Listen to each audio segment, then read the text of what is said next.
No beer license. What's Hatmakers Bar and Grill going to do? The owner hopes a workaround is going to help him keep his business open after that beer license was revoked for a decade. His solution? Let customers bring their own.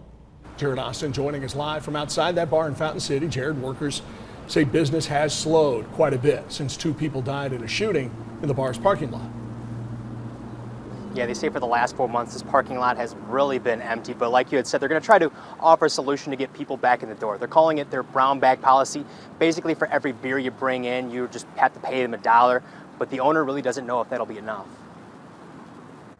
Coolers usually filled with beer. Really slow. Now only have seltzers after the city beer board took Hatmakers' beer license away for 10 years. The city does this if they feel the bar is run in a disorderly manner. I'd love it if we could stay open and make this work somehow. Lindsay Ludlow wasn't at the bar the night of the shooting, but was scared for all of her customers and fellow employees.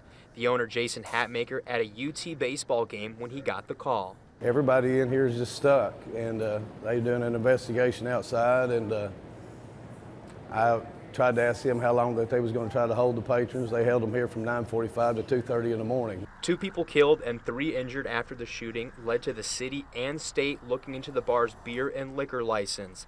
They can still serve liquor, but will be on probation with the State Alcohol Beverage Commission until May. But losing the beer license hits harder. It's over half of their sales. We've tried to stay positive on our side, but still feel for the people that lost their lives outside. Even with the brown bagging policy, they're still losing money. They usually charge over $3 for a beer. We still have several customers that are loyal. The fear of friends and family being shot back in April has now turned to a fear for what's next for several working at the bar. That we won't be able to make it and we'll all be forced to go without jobs for a while or go somewhere else. Now, we did reach out to the bar owner again, asking him if he knew these motorcycle groups were coming in. He says he did, but they never really gave him any reason to be concerned. So obviously a lot of surprise for him on that April night. Let's talk about the 34 different calls to 911 that were made in regards to Hatmakers in just the first 4 months of this year. Did he kind of explain that to you? Yeah, so what he had said is basically not 34 different incidents. It's really just kind of calls packed into similar ones. So for the Hatmakers ones, he said there's around 10 calls.